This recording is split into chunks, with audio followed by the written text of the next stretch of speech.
ಸಾಹಸ ಕ್ರೀಡೆಗಳ ಚಟುವಟಿಕೆ, ನೀರಿನ ಆಧಾರಿತ ಚಟುವಟಿಕೆಗಳು, ಬೋಟಿಂಗ್ ಆಗಲಿ, ಸ್ಪೀಡ್ ಬೋಟ್ ಆಗಲಿ, ಜೆಟ್ ಸ್ಕೀಗಳಾಗಲಿ, ಈ ಥರ ನೀರಿನಲ್ಲಿ ಜಲಕ್ರೀಡೆಗಳು ಆಗಬೇಕು ಅಂತಕ್ಕಂಥದ್ದು ಅದನ್ನು ನಿರ್ಣಯ ಮಾಡಿ ಸಮಿತಿನಲ್ಲಿ ಕಳೆದ ಒಂದೂವರೆ ವರ್ಷದಿಂದ ನಿರಂತರವಾಗಿ ಟೆಂಡರ್ ಪ್ರಕ್ರಿಯೆಯನ್ನು ಮಾಡ್ತಾ ಬಂದಿದ್ದಾರೆ. ಟೆಂಡರ್ ಪ್ರಕ್ರಿಯೆ ಮಾಡಿದಾಗ ನಾವು ನಿಗದಿ ಮಾಡಿದಂಥ ಮೊತ್ತಕ್ಕಿಂತ ಕಡಿಮೆ ಆಸಕ್ತರು ಬಂದು ಅರ್ಜಿಗಳನ್ನು ಹಾಕಿದ್ದಾರೆ, ಟೆಂಡರ್ಗೆ ತಮ್ಮ ಬಿಡ್ಡನ್ನು ಸಲ್ಲಿಸಿದ್ದಾರೆ. ಅದರ ಆಧಾರದ ಮೇಲೆ ಪಾರದರ್ಶಕವಾಗಿ ಆಗಿದೆ. ಒಂದು ದೂರ ಏನಿದೆ, ಬಹಳ ಕಡಿಮೆ ಇದರಲ್ಲಿ ಜನಪ್ರತಿನಿಧಿಗಳಿಗೆ, ಸ್ಥಳೀಯ ಮಾನ್ಯ ಶಾಸಕರಿಗೆ ಅವ್ರಿಗೆಲ್ಲ ಗಮನಕ್ಕೆ ತರದಂಗೆ ಅದಾಗಿದೆ ಅಂತಕ್ಕಂಥದ್ದಿದೆ. ಅದನ್ನು ನಾನು ಪರಿಶೀಲನೆ ಮಾಡೋಕ್ಕೆ ಸೂಚನೆ ಕೊಟ್ಟಿದ್ದೀನಿ.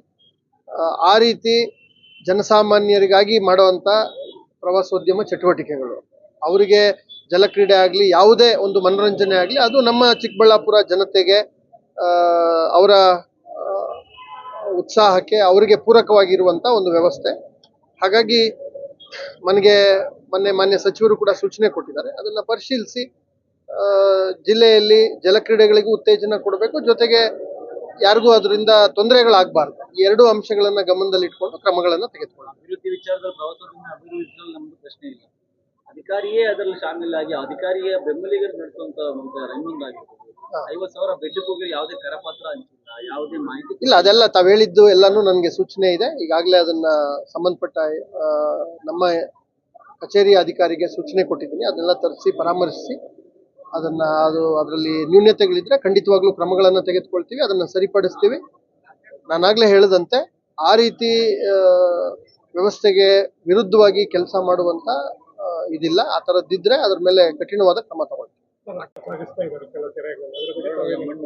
ಇಲ್ಲ, ಮಣ್ಣು ಇವತ್ತು ಅದರದ್ದು ಸಂಬಂಧ ಎಲ್ಲ ತಹಸೀಲ್ದಾರ್ಗಳನ್ನ ಮತ್ತೆ ಎಲ್ಲ ಇಒಗಳಿಗೆ ಇವತ್ತು ಸಭೆ ಇದೆ. ಈಗಾಗಲೇ ಮಾನ್ಯ ಉಸ್ತುವಾರಿ ಸಚಿವರು ಎಲ್ಲರೂ ಗಮನಕ್ಕೂ ಅದಿದೆ. ಜಿಲ್ಲೆಯಲ್ಲಿ ಆ ರೀತಿ ಅನಧಿಕೃತವಾಗಿ ಯಾವುದೇ ಚಟುವಟಿಕೆಗಳಿರಲಿ ಅವುಗಳನ್ನು ಸಂಪೂರ್ಣವಾಗಿ ನಾವು ನಿಯಂತ್ರಿಸ್ತೇವೆ, ಕಟ್ಟುನಿಟ್ಟಿನ ಸೂಚನೆಗಳನ್ನು ಕೊಡ್ತೇವೆ. ಈಗಾಗಲೇ ಮೊನ್ನೆ ವರದಿ ಬಂದ ತಕ್ಷಣ ಶಿಡ್ಲಘಟ್ಟದಲ್ಲಿ ಲಾರಿಗಳನ್ನು ಸೀಸ್ ಮಾಡಿದ್ದೀವಿ, ದಂಡವನ್ನು ಹಾಕಿದ್ದೀವಿ. ಇನ್ನೂ ಲಾರಿ ಸ್ಟೇಷನ್ನಲ್ಲಿದೆ.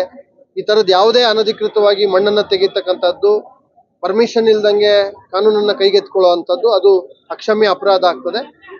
ರೈತರಿಗೆ ಮಾತ್ರ ಉಚಿತವಾಗಿ ಕೆರೆಗಳಲ್ಲಿ ಟ್ರ್ಯಾಕ್ಟರ್ಗಳ ಮೂಲಕ ಮಣ್ಣಿನ ಹೂಳನ್ನು ತೆಗೆದು, ಕೆರೆಗಳ ಹೂಳನ್ನು ತೆಗೆದು ಅವರ ರೈತರ ಕೃಷಿ ಜಮೀನುಗಳಿಗೆ ಬಳಸೋದಕ್ಕೆ ಮಾತ್ರ ಸಣ್ಣ ಪ್ರಮಾಣದಲ್ಲಿ ಅವ್ರಿಗೆ ಏನು ಬೇಕೋ ಅಷ್ಟನ್ನು ಬಳಸ್ಕೊಳ್ಳೋದಕ್ಕೆ ಮಾತ್ರ ಉಚಿತವಾಗಿ ಅವಕಾಶ ಇದೆ.